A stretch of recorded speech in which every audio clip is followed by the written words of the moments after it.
नमस्ते, मैं हूं किशोर अजवाणी। आप देख रहे हैं देश का नंबर 1 न्यूज चैनल। घड़ी इशारा कर रही है 9 बजे रात का। वक्त 100 बात की एक बात का। 100 बात की एक बात में आज पीएफआई के टेरर के कितने ठिकाने हैं, दाऊद इब्राहिम के अंडरवर्ल्ड पर किसने चोट की, क्या पुतिन का शैतान अमेरिका का सामना कर पाएगा और क्या तालिबान का मुल्ला बरादर वाकई जिंदा है। ईरान में हिजाब का विरोध तेज हो गया। वहां इस्लामिक रिपब्लिक ऑफ ईरान के खिलाफ आवाज उठाने वाले लोगों ने आगजनी और खुलेआम सड़क पर हिजाब उछाले। ईरान में पिछले कई दिनों से प्रदर्शन चल रहा है, लेकिन महसा अमीनी के बाद 20 साल की हदीस नजफी की मौत ने आंदोलन को और हवा दे दी और ईरान जल उठा। जगह जगह प्रदर्शनकारियों ने टायरों और पुलिस की गाड़ियों में आग लगा दी। वो भी एक दो नहीं बल्कि एक साथ कई गाड़ियों में। ईरान में प्रदर्शन करने वाली महिलाओं को पुरुषों का भी साथ मिल रहा है, जो दिन हो या रात हर समय उनके साथ खड़े हैं। ईरान का यह हाल इसलिए है क्योंकि वो एक इस्लामिक रिपब्लिक है जहां शरिया कानून चलता है और महिलाओं पर जबरन उसे थोपा जाता है। और ये काम करती है वहां की मोरालिटी पुलिस, जिसे ईरान सरकार का हिस्सा माना जाता है। ईरान की मोरालिटी पुलिस का काम सार्वजनिक जगहों पर इस्लामिक कानून के तहत ड्रेस कोड से जुड़े नियमों का पालन कराना है, जिसकी वजह से वो इंसान को इंसान नहीं समझती। मानो इस्लामी कानून के तहत बना ड्रेस कोड का नियम नहीं, पत्थर पर खींची लकीर हो जिसे कोई मिटा नहीं सकता। वो जब नियम तोड़ने वालों को जेल भेजती है तो उन्हें थप्पड़ मारती है, जिसका सबूत है ये वीडियो जिसमें जेल जाने वालों को पुलिस वाले थप्पड़ मारते दिखे। ईरान की मोरालिटी पुलिस की क्रूरता का एक और वीडियो आया जिसमें पुलिस ने प्रदर्शन में शामिल एक लड़की को जमीन पर गिरा दिया। एक और वीडियो में पुलिस वाले प्रदर्शन में शामिल लोगों को दौड़ा दौड़ा कर पीटते दिखे। ये सिलसिला यही नहीं थमा, प्रदर्शनकारियों पर फायरिंग तक की जाती रही, जिसकी आवाज रात के अंधेरे में गूंजती सुनाई दी। ईरान की मोरालिटी पुलिस का सबसे जरूरी काम है वहां हिजाब कानून का सख्ती से पालन कराना, और अगर कोई महिला हिजाब कानून के पालन में लापरवाही बरतती है तो उसे हिरासत में ले लिया जाता है। लेकिन अब ईरान की महिलाओं के सब्र का बांध टूट चुका है, क्योंकि उनका मानना है कि हिजाब पहनना है या नहीं पहनना ये उनकी मर्जी होनी चाहिए और ईरान की सरकार जबरदस्ती उन पर इसे थोप नहीं सकती। और इसीलिए वो खुलकर हिजाब के विरोध में उतर आईं। प्रदर्शन में शामिल महिलाओं ने सर नहीं ढका, उल्टा एक महिला गाड़ी पर चढ़ गई और उसने हिजाब हवा में उछाल दिया। ईरान की महिलाओं ने ठान लिया है कि वो शरिया कानून के नाम पर अपने अधिकारों की बलि नहीं चढ़ाएंगी। इसी वजह से वो ना मोरालिटी पुलिस से डरी और ना ईरान सरकार से। उल्टा एक लड़की ने अपने भाई के अंतिम संस्कार में खुद अपने हाथों से अपने बाल काट दिए। दावा किया गया कि जिस लड़के के अंतिम संस्कार का ये वीडियो है वो महसा अमीनी की मौत के विरोध में प्रदर्शन कर रहा था। महसा अमीनी की मोरालिटी पुलिस की कस्टडी में मौत हो गई थी, जिसके बाद 20 साल की हदीस नजफी की मौत की खबर आई। 20 साल की हदीस नजफी वो लड़की है जिसके कुछ वीडियो इंटरनेट पर वायरल हुए थे, जिनमें वो पुलिस को सीधी चुनौती देती नजर आई थी, क्योंकि एक वीडियो में हदीस नजफी बाल बांधती दिखी। इस वीडियो को इंटरनेट पर खूब देखा गया था, जिसके जरिए हदीस ने डंके की चोट पर बोल दिया था कि वो इस्लामिक रिपब्लिक के नाम पर महिलाओं से की जा रही मनमानी नहीं सहेगी। अपने इसी निडर रवैये की वजह से 20 साल की उम्र में हदीस ईरान के युवाओं की आवाज बन गई। और यही बात ईरान सरकार को हजम नहीं हुई और पता चला कि उसे 6 गोलियां मारी गई थी, जिसकी वजह से उसकी मौत हो गई। लेकिन हदीस और महसा अमीनी की मौत ने ईरान में सैकड़ों ऐसी लड़कियों को सड़कों पर उतार दिया। उन्होंने इस्लामिक रिपब्लिक के नाम जबरन पहनाया जा रहा हिजाब उतार फेंका और लंबी लड़ाई लड़ने के लिए तैयार हो गई, क्योंकि वो चाहते हैं कि ईरान 1979 से पहले वाला ईरान बन जाए, जिसमें महिलाओं को उतनी ही आजादी थी जितनी पश्चिमी देशों में है। जिस इस्लामिक रिपब्लिक के विरोध में ईरान की महिलाएं आर पार की लड़ाई लड़ रही हैं, आपको बताते हैं उसकी पूरी कहानी। क्या होता है इस्लामिक रिपब्लिक? इस्लामिक रिपब्लिक का सीधा मतलब है कि एक ऐसा देश जहां 100% काम इस्लाम धर्म के नियम कायदों से हो और जहां का संविधान शरिया कानून के हिसाब से चलता हो। कब बना ईरान एक इस्लामिक रिपब्लिक? 1978 में ईरान में इस्लामिक क्रांति शुरू हुई, जिसके बाद 1979 में हुए जनमत संग्रह में 98% लोगों ने ईरान को इस्लामिक रिपब्लिक बनाने के पक्ष में वोट डाला और ईरान बन गया इस्लामिक रिपब्लिक ऑफ ईरान। कौन था जिसने ईरान को इस्लामिक रिपब्लिक बनाया? शियाओं के धार्मिक नेता आयतुल्लाह रूहुल्लाह खुमैनी ही वो शख्स थे जिनकी अगुवाई में 20 लाख लोगों ने इस्लामी क्रांति की शुरुआत की थी। और जब ईरान को इस्लामिक रिपब्लिक बनाया गया तो वही वहां के सुप्रीम लीडर बने। क्यों हो रहा है ईरान में इस्लामिक रिपब्लिक का विरोध? इस्लामिक रिपब्लिक ऑफ ईरान बनने के बाद जो शरिया कानून लागू हुआ उसने महिलाओं की आज़ादी ही छीन ली। महिलाओं को बुर्का या हिजाब नहीं पहनने पर जेल जाना पड़ता है, उनके मेकअप तक पर रोक है और यही है वहां की महिलाओं के गुस्से की वजह। कैसे बढ़ा ईरान में इस्लामिक रिपब्लिक का विरोध? ईरान में इसका विरोध तो बहुत पहले से हो रहा है, लेकिन महसा अमीनी और 20 साल की हदीस नजमी की हत्या ने विरोध करने वाली महिलाओं के गुस्से की आग में घी डाल दिया। कहां हो रहा है सबसे ज्यादा विरोध? ईरान की राजधानी तेहरान इस्लामिक रिपब्लिक के विरोध का केंद्र है, जहां से यह आग देश के 31 प्रांतों तक फैल चुकी है और वहां से महिलाएं तेहरान का रुख कर रही हैं। वहीं हिजाब के नाम पर लगी आग के लिए ईरान ने अमेरिका को जिम्मेदार बता दिया। ईरान को लगता है कि दंगे भड़काकर अमेरिका की कोशिश ईरान को कमजोर करने की है। और ये बात ईरान के विदेश मंत्रालय की तरफ से कही गई। ईरान का दावा है कि यह पूरी साजिश अमेरिका की है। आरोप लगाया गया कि दंगाइयों को माहौल बिगाड़ने के लिए अमेरिका ही उकसा रहा है। अमेरिका का नाम सामने तब आया जब ईरान में आक्रोश की आग बेकाबू होने लगी।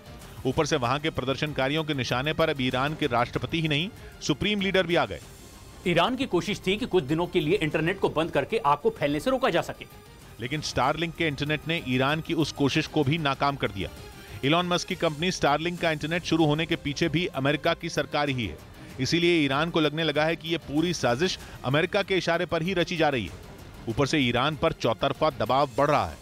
दुनिया के कई देश ईरान की आलोचना कर रहे हैं। वो मांग कर रहे हैं कि किसी भी देश में शांतिपूर्ण प्रदर्शनों की इजाजत देनी चाहिए, जिसके लिए ईरान पर दुनिया के कई देश दबाव बना रहे हैं। यहां तक की धमकियां दी जा रही हैं कि ईरान पर पहले से भी ज्यादा सख्त प्रतिबंध लगाए जा सकते हैं। कनाडा ने तो ऐलान कर दिया है कि वो ईरान के नेताओं और ईरान की पुलिस के कुछ अफसरों पर कड़े प्रतिबंध लगाएगा, जबकि जर्मनी ने ईरान के राजदूत को तलब किया और प्रदर्शनकारियों की हत्या के लिए फटकार लगाई। अमेरिका ने पहले ही ईरान की मोरालिटी पुलिस पर प्रतिबंधों का ऐलान कर दिया है। लगातार अमेरिका की तरफ से आ रहे बयानों की वजह से भी ईरान गुस्से में है। दूसरी तरफ कई देशों में ईरान के छात्रों ने भी हिजाब के मुद्दे पर आंदोलन शुरू किए हैं, जिन्हें बाकी छात्रों का भारी समर्थन मिलने लगा।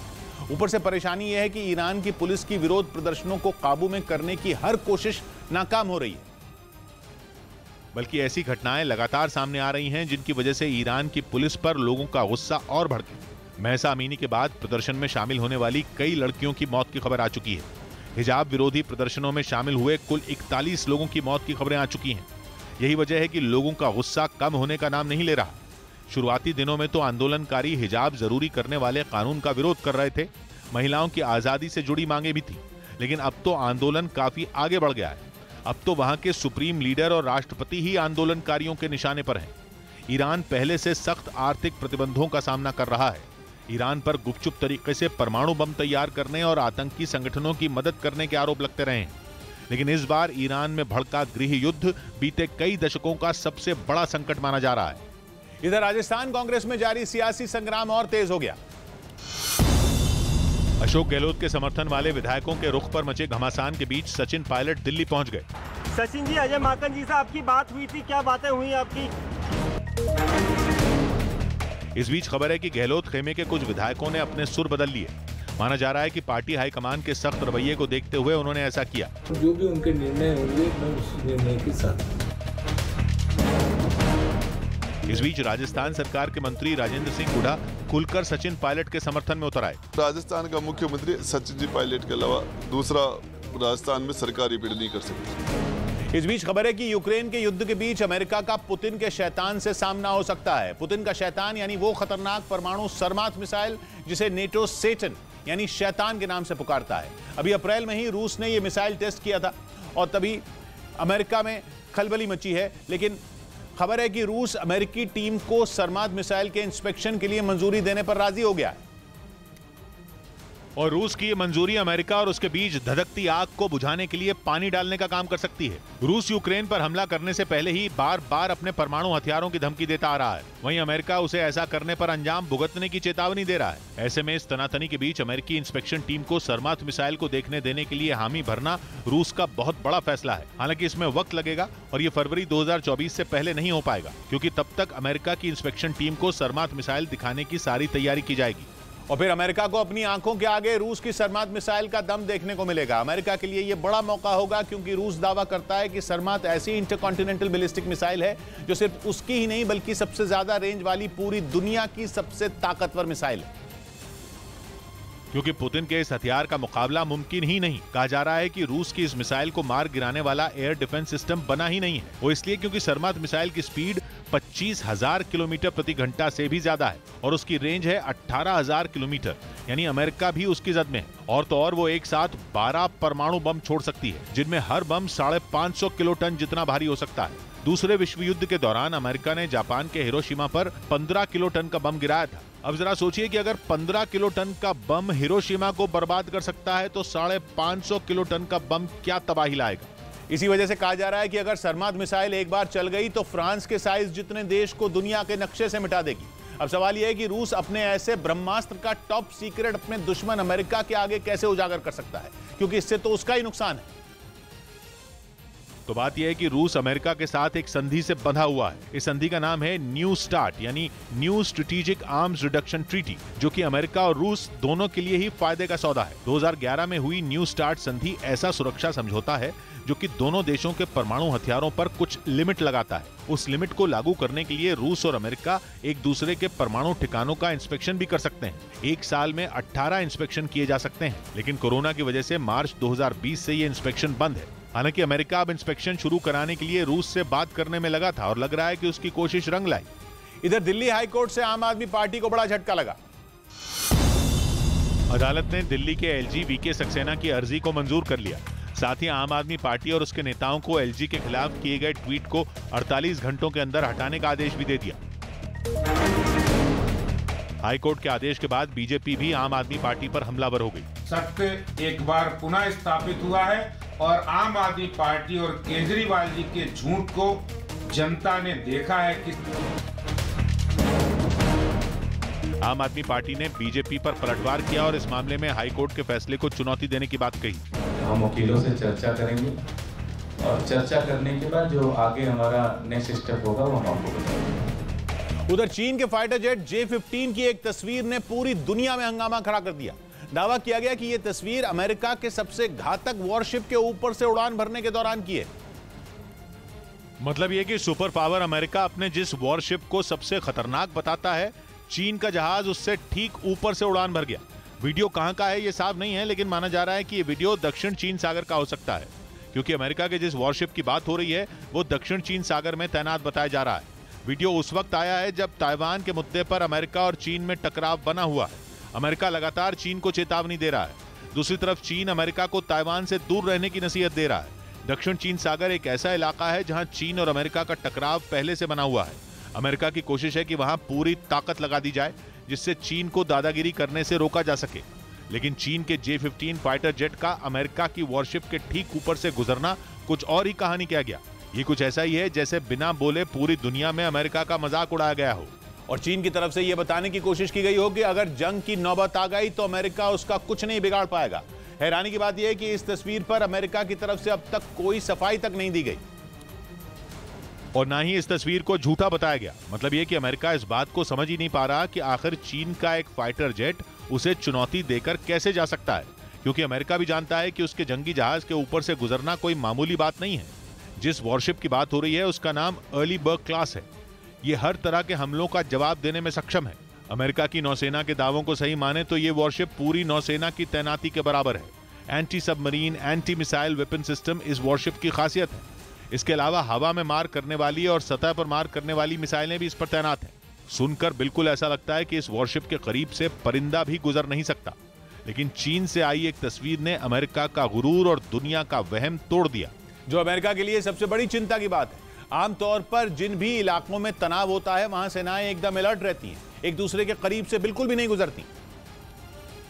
लेकिन चीन के J-15 फाइटर जेट ने परंपराओं को तोड़ते हुए अमेरिका को चौंका कर रख दिया। जब तक अमेरिका कुछ सोच भी पाता उससे पहले ही J-15 फाइटर जेट आगे निकल गया। चीन का जो फाइटर जेट अमेरिका को बौना साबित कर गया वो समुद्र में चीन की सबसे बड़ी ताकत है। समुद्र में चीन के एयरक्राफ्ट कैरियर पर J-15 फाइटर जेट की तैनाती होती है। चीन के पास ऐसे कुल 34 फाइटर जेट मौजूद हैं। इनकी खासियत यह है कि इन्हें एयरक्राफ्ट कैरियर से ही ऑपरेट किया जा सकता है। रफ्तार में तो ये दमदार हैं ही, अपने साथ मिसाइल भी ले जा सकते हैं। मतलब ये कि J-15 फाइटर जेट अमेरिका के वॉरशिप के ऊपर से ले जाकर चीन केवल चेतावनी दे रहा था। अगर वो चाहता तो उसी वक्त अमेरिका के वॉरशिप पर कोई बम या मिसाइल भी गिरा सकता था, लेकिन उसका मकसद केवल अमेरिका को होशियार करना था, जो कि वो करने में पूरी तरह कामयाब रहा। लेकिन चीन की ये कोशिश अब दक्षिण चीन सागर में तनाव को और बढ़ा सकती है। इधर सुप्रीम कोर्ट में सुनवाई का सीधा प्रसारण शुरू हो गया। सुप्रीम कोर्ट ने अपनी संविधान पीठ की कार्रवाई की लाइव स्ट्रीमिंग यानी सीधे प्रसारण की शुरुआत कर दी। यानी लोग अपने घर बैठे ही कोर्ट की कार्रवाई को लाइव देख सकेंगे। दिल्ली में यमुना नदी का जलस्तर बढ़ने के बाद रेलवे ने पुराने यमुना पुल से ट्रेन के गुजरने पर रोक लगा दी। ये पुल पुरानी दिल्ली और शाहदरा को जोड़ता है। उत्तर प्रदेश को आयुष्मान उत्कृष्ट पुरस्कार से सम्मानित किया गया। यूपी को यह सम्मान राज्य में स्वास्थ्य सेवाओं में सबसे ज्यादा सुधार करने के लिए दिया गया। इस बीच उत्तर प्रदेश के प्रयागराज से हैरान करने वाला एक वीडियो सामने आया। वहां 3 बदमाश ग्राहक बनकर बैंक के सेवा केंद्र में घुसे और कर्मचारियों से मारपीट कर मोबाइल और पैसे लूटकर फरार हो गए। लूट की यह पूरी घटना वहां लगे सीसीटीवी कैमरे में रिकॉर्ड हो गई, जिसमें बैंक के ग्राहक सेवा केंद्र में घुसे बदमाश मारपीट करते दिखे। अंदर पहुंचते ही सबसे पहले एक बदमाश ने दोनों कर्मचारियों पर पिस्तौल के बट से जोरदार प्रहार किया। इसके बाद उन्होंने उनके मोबाइल छीन लिए और रखा कैश समेट लिया। इससे पहले वीडियो में तीनों अंदर दाखिल होते दिखे। उनमें हेलमेट पहना बदमाश काउंटर पर पहुंचा और उसने अंदर बैठे कर्मचारी को एक पर्ची दिखाई। ये सब चल ही रहा था कि तब तक पिस्तौल लेकर दूसरा बदमाश अंदर घुसा और अंदर बैठे लोगों को डराने के लिए उन पर बरस पड़ा। इसके बाद उन तीनों के हाथ जो लगा वो लेकर चलते बने। उधर शिकायत के बाद पुलिस ने आरोपियों को जल्द गिरफ्तार करने का भरोसा दिया। किसी भी दोषी को किसी भी सूरत पर बख्शा नहीं जाएगा। प्रयागराज में दिन दहाड़े हुई ये घटना 25 सितंबर की है, जिसका वीडियो अब वायरल हो रहा है। उधर खबर है कि जापान के एक राजनयिक को पकड़ने पर रूस और जापान आपस में भिड़ गए। एक दिन पहले रूस ने व्लादिवोस्तोक शहर में जापान के एक राजनयिक को जासूस बताकर हिरासत में ले लिया था, जिस पर जापान ने कड़ा विरोध जताया और रूस को इशारों में यह साफ कर दिया कि उसके राजनयिक को बेवजह पकड़ना रूस के लिए भारी पड़ सकता है। यानी मौका मिलने पर जापान भी रूस की चाल चलकर उससे बदला लेने में पीछे नहीं हटेगा। बताया जा रहा है कि रूस की सुरक्षा एजेंसी एफएसबी को व्लादिवोस्तोक में जापान के इस राजनयिक की मौजूदगी की जब जानकारी मिली तो उसे हिरासत में ले लिया गया, क्योंकि रूस ने उस पर कुछ खुफिया जानकारियों को जुटाने का आरोप लगाया। रूस ने दावा किया कि इस काम के लिए जापान के राजनयिक को अच्छी खासी रकम मिली थी, जिसके बारे में पता चलते ही उसे पकड़ लिया गया। आरोप है कि वो वहां ये पता लगाने पहुंचा था कि पश्चिमी देशों के रूस पर बैन लगाने के बाद उसके आर्थिक हालात पर इसका क्या असर पड़ा है। लेकिन जापान ने अपने राजनयिक के खिलाफ उठाए गए रूस के इस कदम का जमकर विरोध किया और रूस पर यह आरोप लगाया कि उसने आंख बंद करके जापान के राजनयिक को हिरासत में लिया। जापान का दावा है कि उसका राजनयिक रूस में जासूसी करने नहीं गया था और इसलिए जापान ने रूस से माफी मांगने को कहा। हालांकि जापान के राजनयिक को कुछ घंटे हिरासत में रखने के बाद रूस ने छोड़ दिया था। बताया जा रहा है कि उसकी सेहत ठीक है और वो रूस से जापान के लिए कुछ घंटों बाद रवाना हो जाएगा। इधर शेयर बाजार में गिरावट रही। बैंक और मेटल समेत कुछ सेक्टरों के शेयरों में कमजोरी रही। इससे सेंसेक्स 38 अंक नीचे 57,108 पर बंद हुआ, जबकि निफ्टी 9 अंक की मामूली गिरावट के साथ 17,007 पर पहुंच गया। प्रधानमंत्री मोदी गुरुवार को 2 दिन के गुजरात दौरे पर जाएंगे। वो अहमदाबाद मेट्रो के फेज 1 का उद्घाटन करेंगे। इसके अलावा गांधीनगर और मुंबई के बीच चलने वाली वंदे भारत एक्सप्रेस को हरी झंडी भी दिखाएंगे। एनजीटी ने हरियाणा सरकार पर 100 करोड़ रुपए का जुर्माना लगाया। एनजीटी ने उस पर पर्यावरण को नुकसान पहुंचाने के आरोप में यह कार्रवाई की। इस बीच खबर है कि पूर्वोत्तर में भारतीय फौज के फाइटर प्लेन का शोर चीन को बेचैन कर रहा है। एलएसी के करीब भारतीय फौज के सबसे ताकतवर फाइटर प्लेन पिछले कई दिनों से अभ्यास कर रहे हैं और इनमें भारत के सबसे आधुनिक सुखोई विमानों का इस्तेमाल किया जा रहा है। सुखोई 30 MKI ऐसे फाइटर प्लेन हैं जो पलक झपकते ही दुश्मन की आंखों के सामने से ओझल हो सकते हैं। दिन रात असम के तेजपुर में भारत की वायुसेना के ये घातक जहाज उड़ान भर रहे हैं। जिस जगह पर यह अभ्यास चल रहा है वहां से एलएसी की दूरी 100 किलोमीटर से ज्यादा नहीं है। बेहद तेज तर्रार सुखोई के लिए 100 किलोमीटर की दूरी तो 2.5 मिनट का खेल है। ऊपर से राफाल की यूनिट पूर्वोत्तर में जहां तैनात है वो जगह भी यहां से दूर नहीं है। यही वजह है कि भारत की इस तैयारी ने चीन की नींद उड़ा रखी है। ऐसा तब है जब पूर्वी लद्दाख में चीन लगातार भारतीय फौज को उकसाने की कोशिश में लगा है। ऐसा कई बार हो चुका है जब चीन की वायुसेना के फाइटर जेट एलएसी के काफी करीब तक पहुंच गए हों, लेकिन भारतीय फौज ने संयम दिखाते हुए किसी भी वार पर पलटवार नहीं किया, बल्कि पूर्वी लद्दाख में अपनी तैयारियां कई गुना बढ़ा ली, ताकि अगर चीन ने एलएसी पर कोई भी गड़बड़ी करने की कोशिश की तो उसे माकूल जवाब दिया जा सके। इसके साथ ही भारतीय फौज ने केवल लद्दाख में नहीं बल्कि पूरी एलएसी पर अपनी तैयारियां तेज कर दी। अब भारत की वायुसेना के सबसे दमदार जंगी जहाज महिला पायलट भी उड़ा रही हैं और दुश्मनों की नींद उड़ा रही है। असम में सुखोई 30 उड़ाती हुई भारत की महिला पायलट देखी गई। पूर्वोत्तर का इलाका सुरक्षा बलों के लिए कुदरत के लिहाज से बेहद चुनौतीपूर्ण है। Once we get airborne, we get to see various hills and mountains, but it becomes difficult to fly when the weather is also adverse. इसीलिए तैयारी भी जोरदार है, बिल्कुल ऐसी जैसे जंग लड़ने की नौबत आ गई हो। जंगी जहाजों के अलावा माल ढोने वाले ताकतवर हेलीकॉप्टर भी अभ्यास में शामिल किए जा रहे हैं। इनमें ध्रुव हेलीकॉप्टर शामिल है। जंग में किसी जख्मी जवान को बचाकर हेलीकॉप्टर में एयरलिफ्ट करने का अभ्यास भी किया गया। मतलब ये कि LAC से करीब 100 किलोमीटर की दूरी पर भारतीय वायुसेना बड़े पैमाने पर अभ्यास में लगी है, बिल्कुल ऐसे जैसे किसी जंग की तैयारी चल रही हो। यही वजह है कि चीन बेचैन है। भारत की फौज की किसी छोटी खबर पर भी खुलकर बोलने वाला चीन अब बिल्कुल चुप है। उसकी खामोशी की वजह LAC पर तैनात भारतीय वायुसेना के ताकतवर फाइटर एयरक्राफ्ट हैं। राफाल से तो चीन का डर पहले भी कई बार दिख चुका है। सुखोई 30 भी कम दमदार नहीं है। कई मामलों में सुखोई 30 को रफाल से भी ज्यादा दमदार फाइटर एयरक्राफ्ट कहा जाता है। सुखोई 30 की रफ्तार आवाज की गति से दुगनी है, करीब 2500 किलोमीटर प्रति घंटा। इतनी तेज रफ्तार के पलक झपकते ही आंखों के सामने से ओझल हो जाए, जबकि रफाल की रफ्तार इससे करीब 200 किलोमीटर प्रति घंटा कम है।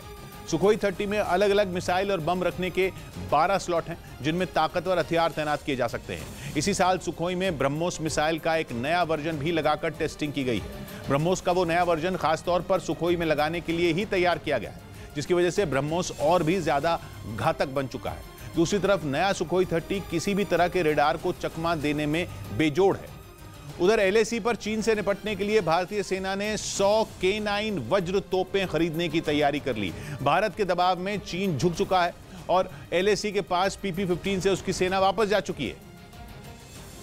लेकिन खतरा अभी बाकी है, क्योंकि LAC के पास चीन एक्टिव है और उससे निपटने के लिए भारत को जरूरत है 100 K9 वज्र तोपों की, क्योंकि ये तोपें ऊंचाई वाले इलाकों में सेना को जबरदस्त ताकत देती हैं।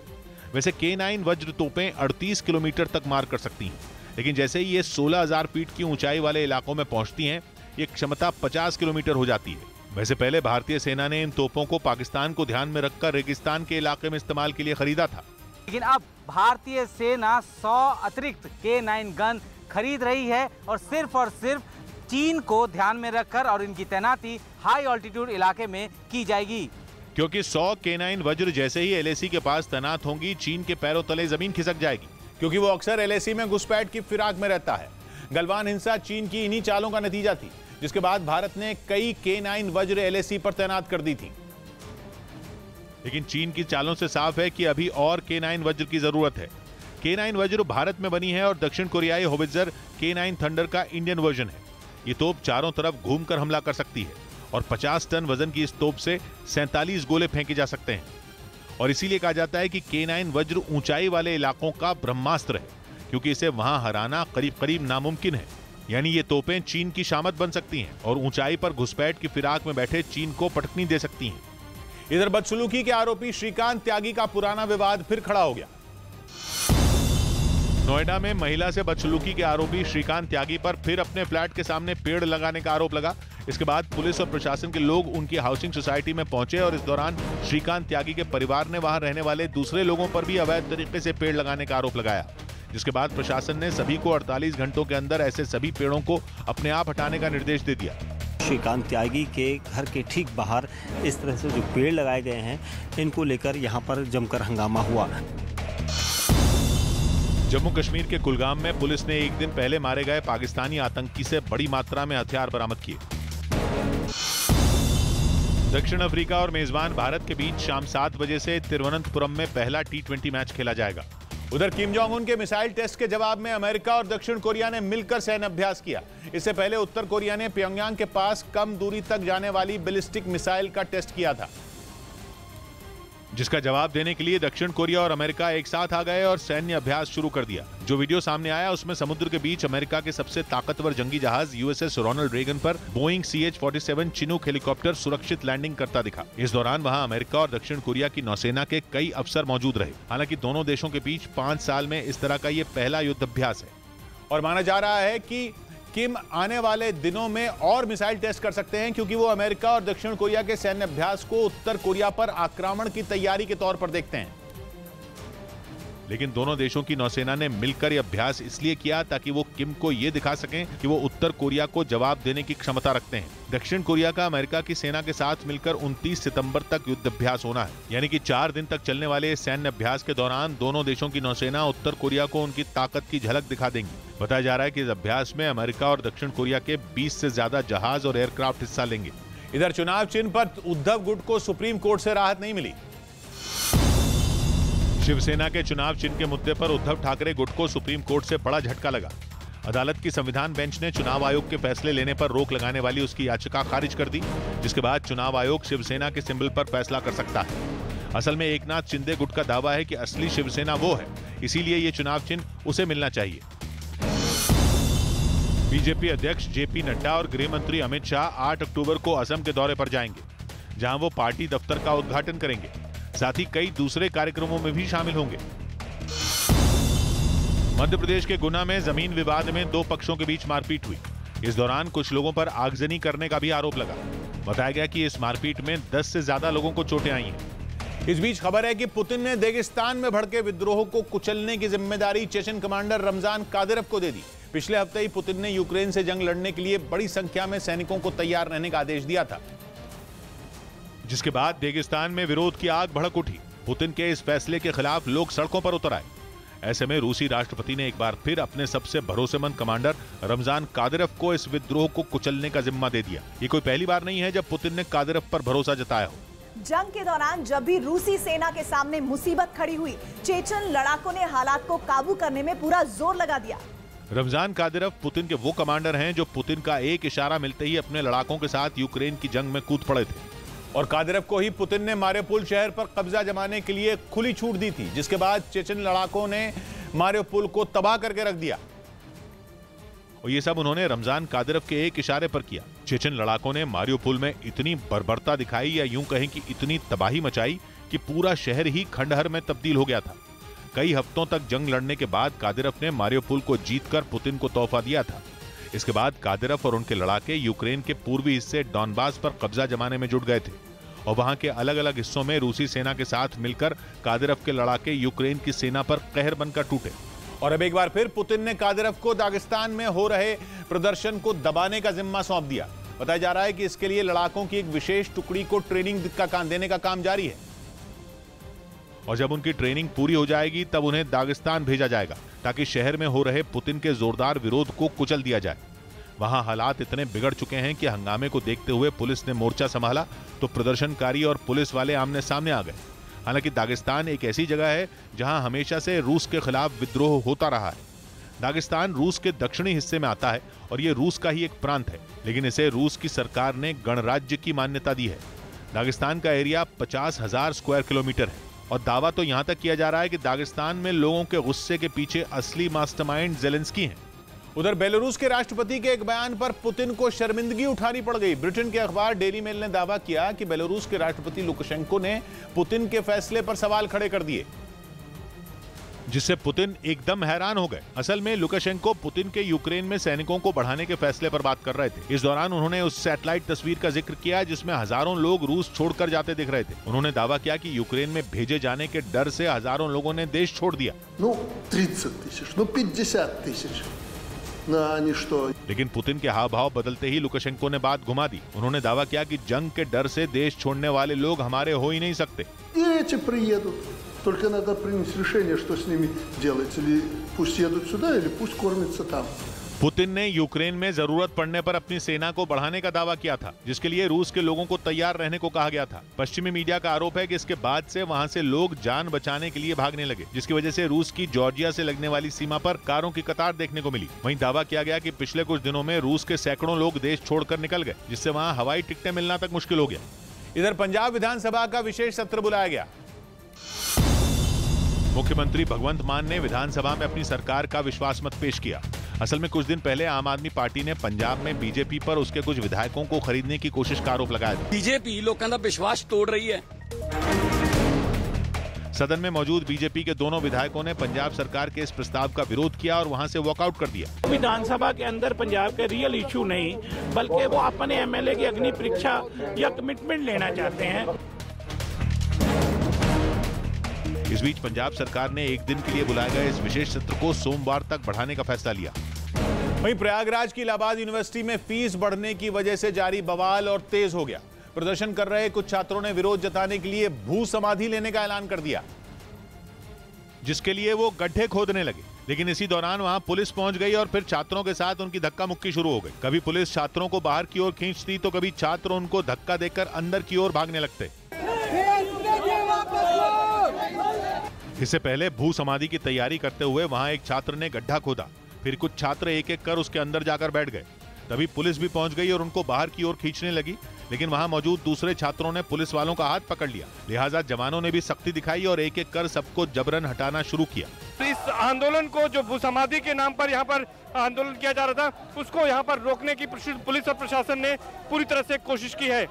करीब 1 महीने से छात्र यूनिवर्सिटी से बढ़ी फीस कम करने की मांग पर डटे हुए हैं और अलग अलग तरह से विरोध प्रदर्शन कर रहे हैं, लेकिन अपनी मांग पूरी न होने पर उन्होंने भू समाधि लेने की कोशिश की, जिससे प्रशासन के हाथ पांव फूल गए। लिहाजा छात्रों की तैयारी देख उन्होंने भी मोर्चा संभाल लिया और जब कुछ छात्र अनशन वाली जगह पर गड्ढे में उतरे तो उन्हें वहां से हटाने के लिए पुलिस वालों ने सख्ती भी दिखाई। इसी दौरान अनशन पर बैठे एक छात्र की नाक से अचानक खून बहने लगा, जिसे एम्बुलेंस तक ले जाते वक्त छात्र भड़क गए और उन्होंने नारेबाजी शुरू कर दी। छात्रों ने मांग पूरी न होने पर आंदोलन और तेज करने की चेतावनी दी। छात्र अपना धैर्य खो देगा, ये विश्वविद्यालय परिसर के या ये पूरे प्रदेश में नहीं रह पाएंगे। इलाहाबाद यूनिवर्सिटी ने फीस 4 गुना तक बढ़ाई है, जिसके खिलाफ छात्र धरने पर बैठे हैं। इस बीच खबर है कि पाकिस्तान के पूर्व प्रधानमंत्री इमरान खान को अपनी हत्या का डर सताने लगा है। उन्होंने आरोप लगाया कि विपक्षी नेता मरियम नवाज उनके कत्ल की साजिश रच रही हैं और इसके लिए वो किसी कट्टरपंथी शख्स को मोहरा बना सकती हैं। इमरान खान ने आरोप लगाया कि मरियम जानबूझकर उनके खिलाफ धार्मिक कट्टरपंथियों को भड़काने की कोशिश में है ताकि उनकी हत्या कराई जा सके। ऐसा इसलिए क्योंकि कुछ दिन पहले मरियम नवाज ने ट्वीट कर इमरान खान पर आरोप लगाया था कि राजनीति में वो इस्लाम का इस्तेमाल करते हैं और लिखा था कि अपने मजहब और मुल्क को इमरान जैसे शैतानों से बचाएं, जिसकी वजह से इमरान खान मुस्लिम धर्मगुरुओं के निशाने पर भी थे। इसके बाद से ही उन्हें ये डर सताने लगा कि मरियम जनता को उकसाकर उनकी हत्या कराने की फिराक में है। साथ ही उन्होंने आरोप लगाया कि मरियम एक पुराने मामले की आड़ लेकर उन्हें चुनाव लड़ने से भी रोकना चाहती हैं। वो इसके लिए पाकिस्तान के चुनाव आयोग का दरवाजा भी खटखटा चुकी हैं। लेकिन इमरान खान की सबसे बड़ी चिंता उनके खिलाफ रची जा रही हत्या की साजिश है। उन्होंने पाकिस्तान के कुछ कारोबारियों से बातचीत के दौरान ये दावा किया कि उनके विरोध में धार्मिक नफरत फैलाने की प्लानिंग की जा रही है, जिसे मरियम नवाज ही अंजाम दे रही हैं। उधर पीएम मोदी ने शिंजो आबे को श्रद्धांजलि दी। प्रधानमंत्री मोदी टोक्यो में जापान के पूर्व प्रधानमंत्री शिंजो आबे के अंतिम संस्कार में शामिल हुए और उन्हें श्रद्धांजलि दी। सीएम नीतीश कुमार और तेजस्वी यादव पटना में आयोजित एक सरकारी कार्यक्रम में शामिल हुए। इस दौरान मंच से भाषण देते हुए नीतीश कुमार ने गलती से डिप्टी सीएम तेजस्वी यादव को मुख्यमंत्री बता दिया। और इस कार्यक्रम में उपस्थित है हमारे बिहार के माननीय मुख्यमंत्री श्री तेजस्वी प्रसाद यादव जी। इस साल का दादा साहब फाल्के पुरस्कार अभिनेत्री आशा पारेख को दिया जाएगा। केंद्रीय मंत्री अनुराग ठाकुर ने इसकी जानकारी दी। प्रख्यात फिल्म अभिनेत्री जिन्होंने 95 से ज्यादा फिल्में की हैं, आशा पारेख जी को दिया जा रहा है। इस बीच बाइडेन का पारा चढ़ाने के लिए पुतिन ने अमेरिका के पूर्व इंटेलिजेंस कॉन्ट्रैक्टर एडवर्ड स्नोडेन को रूस की नागरिकता दे दी। 39 साल के एडवर्ड स्नोडेन अमेरिका के वो राजदार हैं जिन्होंने 2013 में उसके खुफिया ऑपरेशनों की जानकारी लीक करके पूरी दुनिया में तहलका मचा दिया था। और अमेरिका की इंटेलिजेंस एजेंसी एनएसए यानी नेशनल सिक्योरिटी एजेंसी की बखिया उधेड़ कर रख दी थी। एडवर्ड स्नोडेन एनएसए के लिए काम करते थे और वहां काम करने के दौरान उन्होंने 9 साल पहले कुछ ऐसी सीक्रेट फाइलें लीक की थीं जिनसे ये सामने आया था कि अमेरिका बड़े पैमाने पर विदेश में जासूसी कर रहा है, यहां तक कि वो अपने नागरिकों पर भी नजर रख रहा है। इस पर्दाफाश पर इतना हल्ला मचा कि अमेरिका की पोल खोलने के बाद एडवर्ड स्नोडेन वहां से रूस भाग गए। फिर 2 साल पहले अमेरिका की एक कोर्ट ने भी एनएसए के लाखों अमेरिकियों के टेलीफोन रिकॉर्ड की निगरानी को गैर कानूनी ठहराया। लेकिन फिर भी अमेरिका एडवर्ड स्नोडेन पर जासूसी का केस चलाने के लिए उन्हें वापस चाहता है, इसलिए एडवर्ड स्नोडेन अमेरिका नहीं लौट सकते। मगर एडवर्ड स्नोडेन को रूस की नागरिकता मिलने की टाइमिंग से चर्चाओं का बाजार बेहद गर्म है। कहा जा रहा है कि पुतिन स्नोडेन को अपना सिपाही बनाकर यूक्रेन की जंग में लड़वाना चाहते हैं, क्योंकि पिछले हफ्ते ही पुतिन ने यूक्रेन का युद्ध जीतने के लिए अपनी सेना को मोबिलाइजेशन का आदेश दिया था। दूसरे विश्व युद्ध के बाद रूस का यह पहला पब्लिक मोबिलाइजेशन है, जिसका मतलब यह है कि रूस की सेना के रिजर्व में मौजूद 3 लाख सैनिक यूक्रेन की लड़ाई में उतारे जा सकते हैं। यही वजह रही कि रूस में लोग कहने लगे कि अमेरिका जिसे गद्दार मानता है, पुतिन उसे ही अपना सिपहसालार बनाने में लगे हैं। हालांकि एडवर्ड स्नोडेन के वकील ने ऐसे दावों को सिरे से खारिज कर दिया और कहा कि ऐसा नहीं हो सकता क्योंकि स्नोडेन कभी रूस की सेना में नहीं रहे हैं। इधर अमित शाह ने गांधीनगर को अस्पताल का तोहफा दिया। गुजरात दौरे पर गए गृह मंत्री अमित शाह ने गांधीनगर में एक 750 बिस्तर वाले अस्पताल का शिलान्यास किया। नवरात्र के मौके पर उन्होंने वहां वरदायिनी माता मंदिर में पूजा भी की। महाराष्ट्र सरकार ने मुंबई में ऑटो और टैक्सी का किराया बढ़ाने की मंजूरी दे दी, जो 1 अक्टूबर से लागू होगा। आईसीसी की ताजा जारी वनडे रैंकिंग में भारतीय महिला टीम की कप्तान हरमनप्रीत कौर ने 4 पायदान की छलांग लगाई और वो बल्लेबाजों की रैंकिंग में 5वें पायदान पर पहुंच गई। उधर विदेश मंत्री एस जयशंकर के अमेरिका को खरी खरी सुनाने के अगले ही दिन उसे सफाई करनी पड़ी। 2 दिन पहले अमेरिका में एक कार्यक्रम के दौरान एस जयशंकर ने पाकिस्तान के F-16 लड़ाकू विमानों के लिए पैकेज का ऐलान करने पर अमेरिका को आड़े हाथ लिया था और पाकिस्तान की मदद के पीछे अमेरिका की आतंकवाद से निपटने की दलील को ही खोखला बताया था। भारत अमेरिका का बेहद अहम साथी है और चीन से टेंशन की वजह से तो अमेरिका के लिए भारत की अहमियत बहुत ज्यादा बढ़ जाती है। ऐसे में दुनिया में इतने नाजुक हालात में अमेरिका भारत से रिश्ते बिगाड़ने का रिस्क नहीं उठा सकता। इसलिए जब भारत ने अमेरिका की जमीन से ही अमेरिका के फैसले पर नाराजगी जाहिर की तो आनन फानन में उसने बयान जारी कर भारत को ठंडा करने की कोशिश की। अमेरिकी विदेश मंत्रालय के प्रवक्ता ने कहा कि हम अपने पाकिस्तान और भारत के साथ रिश्तों को एक तराजू पर नहीं तौलते। दोनों हमारे पार्टनर हैं और दोनों के साथ रिश्तों की अपनी अपनी अहमियत है। यानी अमेरिका ने बिना देर किए मामले पर मिट्टी डालने की कोशिश की और अपने लिए भारत और पाकिस्तान से रिश्तों की अलग अलग जगह बताई। असल में इस महीने की शुरुआत में अमेरिका ने आतंकवाद से निपटने के नाम पर पाकिस्तान को उसके F-16 लड़ाकू विमानों के लिए पैकेज देने का ऐलान किया था, जिस पर भारत ने सख्त ऐतराज जताया था। और फिर 2 दिन पहले विदेश मंत्री एस जयशंकर ने भी वॉशिंगटन डीसी में हुए एक कार्यक्रम में 2 टूक कहा था कि अमेरिका F-16 के नाम पर आतंकवाद से लड़ने का दावा करके किसी को बेवकूफ न बनाए। Everybody knows, where they are deployed and what is the use and what is their capability. So, you're not fooling anybody by saying.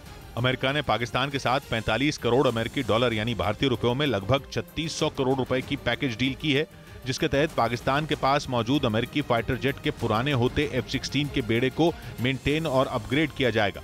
जिसके पीछे अमेरिका ने यह वजह बताई थी कि उसके पाकिस्तान को दिए F-16 विमान काउंटर टेररिज्म ऑपरेशंस के लिए हैं। लेकिन एस जयशंकर ने 2 दिन पहले कहा था कि पाकिस्तान उन F-16 विमानों का इस्तेमाल भारत के खिलाफ करता है, क्योंकि 2019 में पुलवामा हमले का बदला लेने के लिए जब भारत ने पाकिस्तान के बालाकोट में एयर स्ट्राइक की थी तो पाकिस्तान ने अमेरिका से आतंकवाद से निपटने के लिए मिले वही F-16 जेट जम्मू कश्मीर की तरफ उड़ा दिए थे। हालांकि भारत के लड़ाकू विमानों ने उन्हें खदेड़ डाला था, इसलिए भारत सरकार अमेरिका की पाकिस्तान के लिए F-16 डील का विरोध कर रही है। विदेश मंत्री ने तो अमेरिका के पाकिस्तान से रिश्ते पर सवाल भी उठा दिए थे। उन्होंने कहा था कि यह ऐसा रिश्ता है जिससे न तो पाकिस्तान को कुछ मिला और न ही अमेरिका का फायदा हुआ। अमेरिका को सोचना चाहिए कि इस रिश्ते का मतलब क्या है और उन्हें इससे मिलता क्या है। इधर आर्थिक आधार पर आरक्षण का फैसला सुप्रीम कोर्ट ने सुरक्षित रख लिया। सरकारी नौकरियों और स्कूलों में दाखिले के लिए आर्थिक आधार पर दिए गए 10% आरक्षण पर सुप्रीम कोर्ट में सुनवाई हुई। इसके बाद अदालत ने अपना फैसला सुरक्षित रख लिया। सुबह लता मंगेशकर के जन्मदिन पर अयोध्या में एक चौराहे का नाम उनके नाम पर रखा जाएगा। इस कार्यक्रम में प्रधानमंत्री मोदी भी ऑनलाइन शामिल होंगे। इंडिया ए ने तीसरे और आखिरी वनडे मैच में न्यूजीलैंड ए को 106 रन से हरा दिया। इस जीत के साथ उसने सीरीज 3-0 से क्लीन स्वीप कर दी। उधर खबर है कि पुतिन की परमाणु बम वाली धमकी के बाद नेटो देशों ने जंग के लिए अपनी तैयारियां तेज कर दी। पश्चिमी मीडिया ने दावा किया कि इसी के तहत अमेरिका ने अपने आधुनिक और बेहद ताकतवर high Mars multiple launch rocket system को रूस के पड़ोसी देश लातविया में तैनात कर दिया, जो वहां होने वाली बड़ी मिलिट्री ड्रिल में अपनी ताकत का प्रदर्शन करेंगे। खबर है कि अमेरिका ने 2 हाइमार्स के साथ ही इन्हें चलाने में पारंगत सैनिकों को भी लातविया भेजा है, जो ड्रिल में शामिल नेटो देशों को हाइमार्स से दुश्मन पर हमला करने की ट्रेनिंग देंगे, क्योंकि अमेरिका का ये घातक हथियार यूक्रेन युद्ध में अपना लोहा मनवा चुका है। ये ज़ेलेंस्की की सेना के लिए संजीवनी साबित हुआ है, जिसकी मदद से किए गए ताबड़तोड़ हमलों के बाद यूक्रेन ने रूसी सेना को कई ऐसे इलाकों से खदेड़ने का दावा किया जिन पर उसका कब्जा हो चुका था। असल में हाइमार्स एक ऐसा चलता फिरता हथियार है जो एक साथ कई मिसाइलें लॉन्च कर सकता है, वो भी ऐसी मिसाइलें जो जीपीएस का इस्तेमाल करती हैं और सीधे अपने टारगेट पर ही फटती हैं। इसीलिए अमेरिका ने रूस के पड़ोसी और नेटो के सदस्य देश लातविया को इस घातक हथियार से लैस कर दिया, जो शुरू से ही यूक्रेन युद्ध के लिए रूस के खिलाफ खड़ा है। और जंग की शुरुआत में ही इसने एक प्रस्ताव पारित कर अपने नागरिकों को यूक्रेन में रूस के खिलाफ लड़ने की छूट तक दे दी थी। साथ ही वो अपनी संसद में रूस को एक आतंकवाद फैलाने वाला देश घोषित कर चुका है। पिछले दिनों उसने पुतिन को चिढ़ाने के लिए रूस के लोगों के अपने देश में कदम रखने पर तगड़ी बंदिशें भी लगा दी थी। और ये छोटा सा देश रूस के साथ करीब 125 किलोमीटर लंबी सीमा साझा करता है। लातविया 1991 तक सोवियत संघ का हिस्सा था और उसके टूटने के बाद एक आजाद देश बना और 2004 में लातविया नेटो से जुड़ गया था। और अमेरिका को आशंका है कि यूक्रेन में कई मोर्चों पर हार से बौखलाए पुतिन लातविया को अपना निशाना बना सकते हैं, इसीलिए उसने वहां हाइमार्स तैनात करने का फैसला कर लिया। इस बीच स्पेन में आफत की बारिश ने कई इलाकों को डुबो दिया। वहां कुछ शहरों में तो ऐसा पानी भरा कि वो डूबने की कगार पर आ गए। और तबाही ऐसी कि देखने वालों की सांसें अटक जाएं। मुर्सिया से आए एक वीडियो में तो शहर में इतना पानी भरा दिखा कि कारें बहने लगी, तो वहीं कुछ तो बरसाती पानी में पूरी तरह डूबी नजर आई। मूसलाधार बारिश ने लोगों का जीना मुहाल कर दिया। एक जगह पर तो सड़क पर एक डस्टबिन कई मीटर दूर तक बहता नजर आया। ये तबाही एक चक्रवाती तूफान की वजह से आई, जिसके बाद स्पेन के कई शहरों में जोरदार बारिश हुई, जहां निचले इलाकों में जमा पानी की वजह से लोगों को घरों में कैद होना पड़ा। एक शख्स ने अपने घर का दरवाजा खोलकर वीडियो बनाया, जिसमें उसके घर के सामने तेज रफ्तार से पानी बहता नजर आया। वहीं कुछ जगहों पर तो पानी का रेला इतनी तेजी से आया मानो कोई डैम फूट पड़ा हो। बताया गया कि वहां कई घंटों तक जोरदार बारिश हुई, जिसकी वजह से हालात बेकाबू हो गए। इधर दिल्ली के कालकाजी से हैरान करने वाला वीडियो सामने आया, जिसमें एक हाउसिंग सोसाइटी में मोटरसाइकिल चुराने आए चोर हादसे का शिकार हो गए। क्योंकि जिस वक्त दोनों बदमाश चोरी करके भाग रहे थे, उसी वक्त सिक्योरिटी गार्ड ने फुर्ती दिखाते हुए गेट झटके से बंद कर दिया। इसी वजह से मोटरसाइकिल समेत बदमाशों की गेट से जोरदार टक्कर हो गई और वो धड़ाम से वहीं गिर पड़े। इसके बाद जो हुआ, ब्रेक के बाद बता दिया। ईरान को लगता है कि दंगे भड़काकर अमेरिका की कोशिश ईरान को कमजोर करने की है, और ये बात ईरान के विदेश मंत्रालय की तरफ से कही गई। ईरान का दावा है कि ये पूरी साजिश अमेरिका की है। आरोप लगाया गया कि दंगाइयों को माहौल बिगाड़ने के लिए अमेरिका ही उकसा रहा है। अमेरिका का नाम सामने तब आया जब ईरान में आक्रोश की आग बेकाबू होने लगी। ऊपर से वहां के प्रदर्शनकारियों के निशाने पर अब ईरान के राष्ट्रपति ही नहीं, सुप्रीम लीडर भी आ गए। ईरान की कोशिश थी कि कुछ दिनों के लिए इंटरनेट को बंद करके आग को फैलने से रोका जा सके, लेकिन स्टारलिंक के इंटरनेट ने ईरान की उस कोशिश को भी नाकाम कर दिया। इलॉन मस्क की कंपनी स्टारलिंक का इंटरनेट शुरू होने के पीछे भी अमेरिका की सरकार ही है। इसीलिए ईरान को लगने लगा है कि यह पूरी साजिश अमेरिका के इशारे पर ही रची जा रही है। ऊपर से ईरान पर चौतरफा दबाव बढ़ रहा है। दुनिया के कई देश ईरान की आलोचना कर रहे हैं। वो मांग कर रहे हैं कि किसी भी देश में शांतिपूर्ण प्रदर्शनों की इजाजत देनी चाहिए, जिसके लिए ईरान पर दुनिया के कई देश दबाव बना रहे हैं। यहां तक की धमकियां दी जा रही हैं कि ईरान पर पहले से भी ज्यादा सख्त प्रतिबंध लगाए जा सकते हैं। कनाडा ने तो ऐलान कर दिया है कि वो ईरान के नेताओं और ईरान की पुलिस के कुछ अफसरों पर कड़े प्रतिबंध लगाएगा, जबकि जर्मनी ने ईरान के राजदूत को तलब किया। ईरान में हिजाब का विरोध तेज हो गया। वहां इस्लामिक रिपब्लिक ऑफ ईरान के खिलाफ आवाज उठाने वाले लोगों ने आगजनी और खुलेआम सड़क पर हिजाब उछाले। ईरान में पिछले कई दिनों से प्रदर्शन चल रहा है, लेकिन महसा अमीनी के बाद 20 साल की हदीस नजफी की मौत ने आंदोलन को और हवा दे दी और ईरान जल उठा। जगह जगह प्रदर्शनकारियों ने टायरों और पुलिस की गाड़ियों में आग लगा दी। वो भी एक दो नहीं, बल्कि एक साथ कई गाड़ियों में। ईरान में प्रदर्शन करने वाली महिलाओं को पुरुषों का भी साथ मिल रहा है, जो दिन हो या रात हर समय उनके साथ खड़े हैं। ईरान का यह हाल इसलिए है क्योंकि वो एक इस्लामिक रिपब्लिक है, जहां शरिया कानून चलता है और महिलाओं पर जबरन उसे थोपा जाता है। और ये काम करती है वहां की मोरालिटी पुलिस, जिसे ईरान सरकार का हिस्सा माना जाता है। ईरान की मोरालिटी पुलिस का काम सार्वजनिक जगहों पर इस्लामिक कानून के तहत ड्रेस कोड से जुड़े नियमों का पालन कराना है, जिसकी वजह से वो इंसान को इंसान नहीं समझती।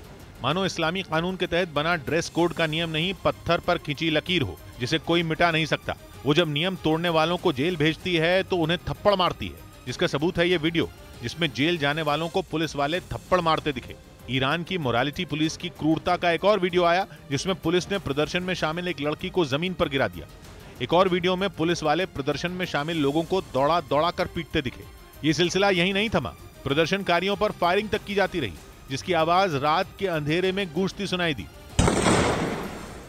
ईरान की मोरालिटी पुलिस का सबसे जरूरी काम है वहां हिजाब कानून का सख्ती से पालन कराना, और अगर कोई महिला हिजाब कानून के पालन में लापरवाही बरतती है तो उसे हिरासत में ले लिया जाता है। लेकिन अब ईरान की महिलाओं के सब्र का बांध टूट चुका है, क्योंकि उनका मानना है कि हिजाब पहनना है या नहीं पहनना ये उनकी मर्जी होनी चाहिए, और ईरान की सरकार जबरदस्ती उन पर इसे थोप नहीं सकती, और इसीलिए वो खुलकर हिजाब के विरोध में उतर आईं।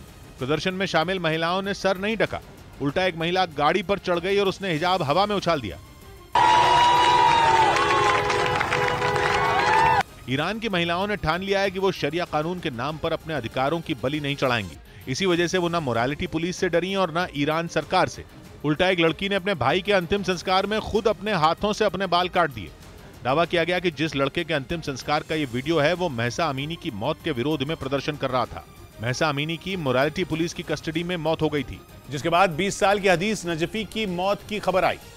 20 साल की हदीस नजफी वो लड़की है जिसके कुछ वीडियो इंटरनेट पर वायरल हुए थे, जिनमें वो पुलिस को सीधी चुनौती देती नजर आई थी।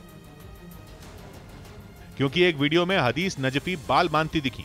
इस वीडियो को इंटरनेट पर खूब देखा गया था, जिसके जरिए हदीस ने डंके की चोट पर बोल दिया था कि वो इस्लामिक रिपब्लिक के नाम पर महिलाओं से की जा रही मनमानी नहीं सहेगी। अपने इसी निडर रवैये की वजह से 20 साल की उम्र में हदीस ईरान के युवाओं की आवाज बन गई। और यही बात ईरान सरकार को हजम नहीं हुई और पता चला कि उसे 6 गोलियां मारी गई थी, जिसकी वजह से उसकी मौत हो गई। लेकिन हदीस और महसा अमीनी की मौत ने ईरान में सैकड़ों ऐसी लड़कियों को सड़कों पर उतार दिया। उन्होंने इस्लामिक रिपब्लिक के नाम जबरन पहनाया जा रहा हिजाब उतार फेंका और लंबी लड़ाई लड़ने के लिए तैयार हो गई, क्योंकि वो चाहते हैं कि ईरान 1979 से पहले वाला ईरान बन जाए, जिसमें महिलाओं को उतनी ही आजादी थी जितनी पश्चिमी देशों में है। जिस इस्लामिक रिपब्लिक के विरोध में ईरान की महिलाएं आर पार की लड़ाई लड़ रही हैं, आपको बताते हैं उसकी पूरी कहानी। क्या होता है इस्लामिक रिपब्लिक? इस्लामिक रिपब्लिक का सीधा मतलब है कि एक ऐसा देश जहां 100% काम इस्लाम धर्म के नियम कायदों से हो और जहां का संविधान शरिया कानून के हिसाब से चलता हो। कब बना ईरान एक इस्लामिक रिपब्लिक? 1978 में ईरान में इस्लामिक क्रांति शुरू हुई, जिसके बाद 1979 में हुए जनमत संग्रह में 98% लोगों ने ईरान को इस्लामिक रिपब्लिक बनाने के पक्ष में वोट डाला और ईरान बन गया इस्लामिक रिपब्लिक ऑफ ईरान। कौन था जिसने ईरान को इस्लामिक रिपब्लिक बनाया?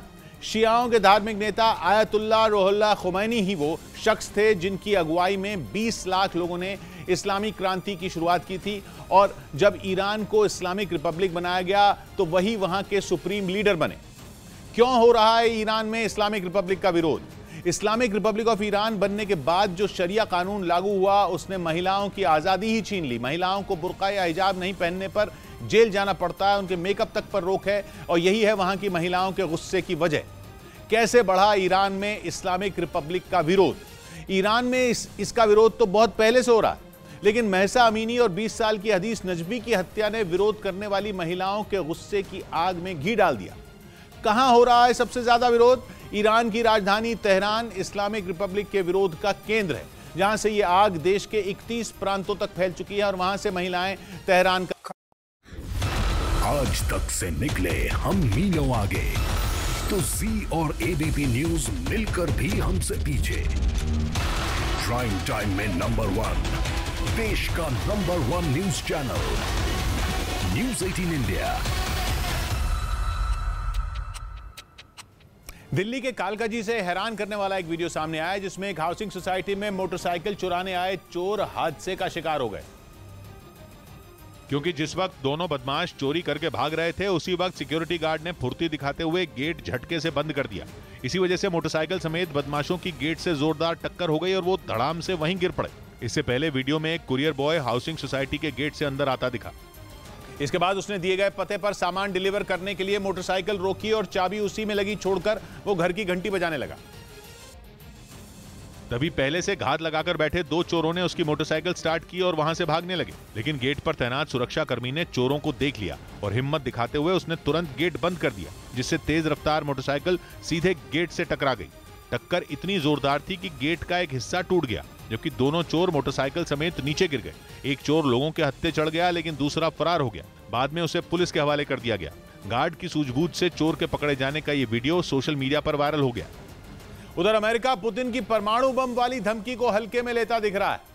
पश्चिमी मीडिया ने दावा किया कि उसने रूस की ओर से किसी भी तरह के न्यूक्लियर अटैक के खतरे को खारिज कर दिया, जिसके लिए व्हाइट हाउस ने रूस में परमाणु हथियारों के इस्तेमाल की तैयारी के संकेत नहीं मिलने की दलील दी। साथ ही अमेरिका ने फिलहाल अपने परमाणु हथियारों का मुंह क्राइमिया और काला सागर में पुतिन के बेस की ओर मोड़ने का फैसला भी टाल दिया, जबकि कुछ दिन पहले उसने रूस के परमाणु बम का जवाब परमाणु बम से ही देने की बात कही थी, जिसके बाद दुनिया महाविनाश की तरफ बढ़ती दिख रही थी। ऐसा लगने लगा था कि अगर रूस ने परमाणु बम छोड़ा तो जवाब अमेरिका भी जरूर देगा और इसके 2 नतीजे होंगे। दुनिया में तबाही मचेगी और तीसरे विश्व युद्ध की शुरुआत हो जाएगी, क्योंकि रूस और अमेरिका दोनों के ही पास परमाणु बमों का इतना बड़ा भंडार है कि अगर एक बार जंग छिड़ी तो महाविनाश के साथ ही खत्म होगी। और पुतिन तो ये ऐलान कर ही चुके थे कि परमाणु बम के इस्तेमाल को हवाई खबरें न समझा जाए, जिसके बाद साफ हो गया था कि रूस यूक्रेन जंग में हार को बर्दाश्त नहीं कर सकता और वो इसे जीतने के लिए किसी भी हद तक जाने की तैयारी कर चुका है। और एक दिन पहले पुतिन के करीबी और रूस के पूर्व राष्ट्रपति दिमित्री मेदवेदेव ने भी साफ कर दिया था कि रूस को अपनी रक्षा के लिए परमाणु हथियारों के इस्तेमाल का पूरा अधिकार है। मतलब उन्होंने भी पुतिन के सुर में सुर मिला दिए और इशारा कर दिया कि यूक्रेन में परमाणु बम का इस्तेमाल किया जा सकता है। लेकिन अब लग रहा है कि अमेरिका रूस की ओर से अब तक आई परमाणु हमले की धमकियों की तरह पुतिन की धमकी को भी तवज्जो नहीं दे रहा, इसीलिए उसने फिलहाल परमाणु युद्ध की तैयारियों को टाल दिया। इधर समाजवादी पार्टी के राष्ट्रीय सम्मेलन में अध्यक्ष का चुनाव होगा। लखनऊ में सुबह से समाजवादी पार्टी के राष्ट्रीय सम्मेलन की शुरुआत होगी। इसमें पार्टी के प्रदेश और राष्ट्रीय अध्यक्ष का चुनाव होगा। कई पूर्व नौकरशाहों ने ब्रिटेन में हुई हिंदू मुस्लिम हिंसा पर एक अंग्रेजी अखबार में लिखे लेख के विरोध में बयान जारी किया। उन्होंने कहा कि इस लेख में तथ्यों से दूर भ्रामक बातें की गई।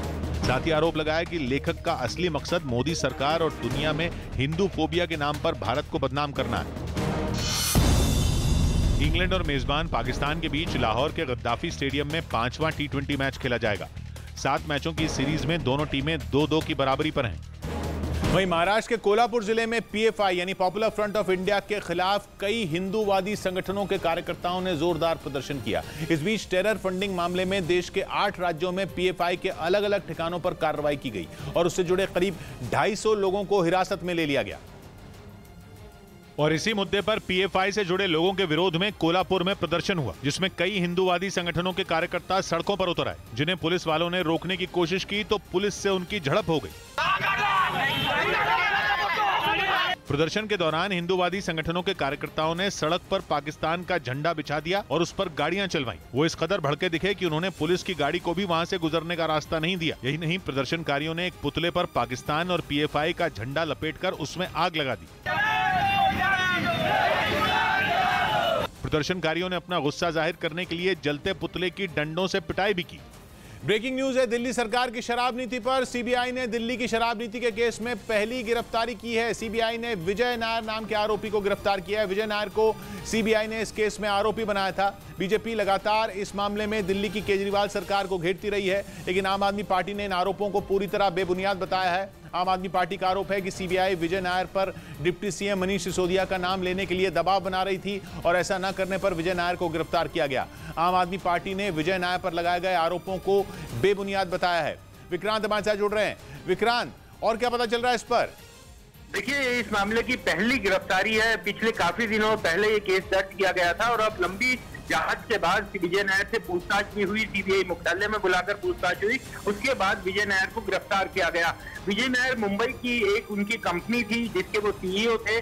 पहले आम आदमी पार्टी से जुड़ने से पहले वो अपनी कंपनी चलाते थे, लेकिन उसके काफी समय से वो आम आदमी पार्टी के कम्युनिकेशन टीम का बड़ा हिस्से थे और वो पार्टी के मुताबिक पंजाब के चुनाव के दौरान कम्युनिकेशन स्ट्रेटेजी बनाने में उनकी बड़ी भूमिका थी। गुजरात के चुनाव में भी उनकी यही भूमिका थी और इसी कारण अब पार्टी का ये कहना है कि CBI ने उनको गुजरात चुनाव को देखते हुए गिरफ्तार किया। हालांकि CBI का साफ ये कहना है कि उसको अपनी जांच के दौरान विजय नायर के खिलाफ काफी पुख्ता सबूत मिले हैं। पैसे के लेन देन में उनकी भूमिका है, जिस कारण उनकी गिरफ्तारी की गई है। शुक्रिया विक्रांत आपका। उधर तालिबान के बड़े नेता और अफगानिस्तान के उप प्रधानमंत्री मुल्ला अब्दुल गनी बरादर लगभग 1 साल बाद एक मीटिंग में दिखे। अफगानिस्तान पर तालिबान के कब्जे और वहां उनकी सरकार बनने के बाद मुल्ला बरादर गायब हो गया था। वो किसी भी कार्यक्रम में नजर नहीं आता था। लेकिन मुल्ला अब्दुल गनी बरादर जैसे अचानक दिखना बंद हो गया था, वैसे ही वो अचानक दुनिया के सामने आ गया। एक दिन पहले उसके काबुल में टापी पाइपलाइन पर जल्द काम शुरू करने के लिए हुई एक मीटिंग में शामिल होने की तस्वीर सामने आई। तस्वीर में वो तालिबान के दूसरे नेताओं के साथ कुछ अधिकारियों के साथ बैठा दिखा। बताया गया कि मुल्ला बरादर ने अफगानिस्तान में तुर्कमेनिस्तान के राजदूत और टापी पाइपलाइन कंपनी के CEO से मुलाकात की। टापी प्रोजेक्ट 3 दशक से पहले प्लान किया गया था, जिसमें तुर्कमेनिस्तान, अफगानिस्तान, पाकिस्तान और इंडिया यानी भारत आते हैं। इस पाइपलाइन के जरिए तुर्कमेनिस्तान से भारत तक गैस सप्लाई की जाएगी। इधर चंडीगढ़ एयरपोर्ट का नाम बदल जाएगा।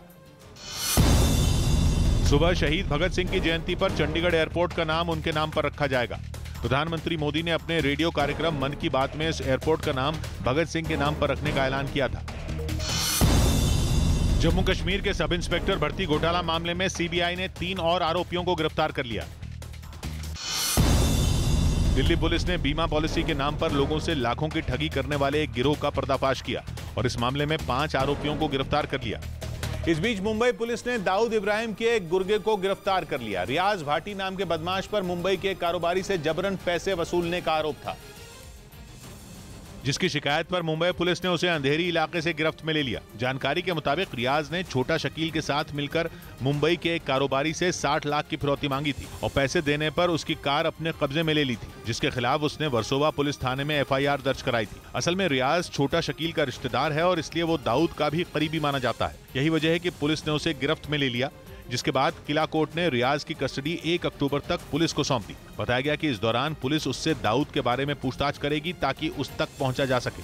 उधर रूस की नॉर्थ स्ट्रीम 2 पाइपलाइन से अचानक गैस लीक होने के बाद हंगामा मच गया। बाल्टिक सागर में इस पाइपलाइन से गैस लीक होने की शिकायत डेनमार्क ने की, क्योंकि डेनमार्क के एक टापू के करीब समुद्र में गैस लीक होने की शिकायत की गई। नॉर्थ स्ट्रीम 2 से गैस लीक होने की खबर सामने आते ही हंगामा मचना तय था, क्योंकि एक ऐसी पाइपलाइन है जिससे कभी भी गैस सप्लाई नहीं की गई।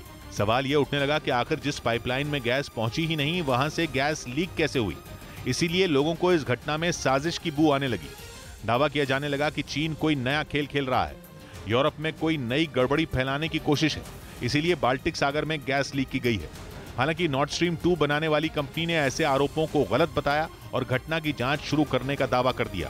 लेकिन शक इसलिए गहराने लगा क्योंकि तकनीकी खराबी और मेंटेनेंस के नाम पर रूस अपनी नॉर्थ स्ट्रीम 1 पाइपलाइन को पहले ही बंद कर चुका है। अब ये बात तकरीबन साफ हो गई है कि नॉर्थ स्ट्रीम 1 को किसी मरम्मत के लिए नहीं बल्कि जानबूझकर दबाव बनाने के लिए बंद किया गया था, ताकि यूरोप को गैस की किल्लत का एहसास कराया जा सके।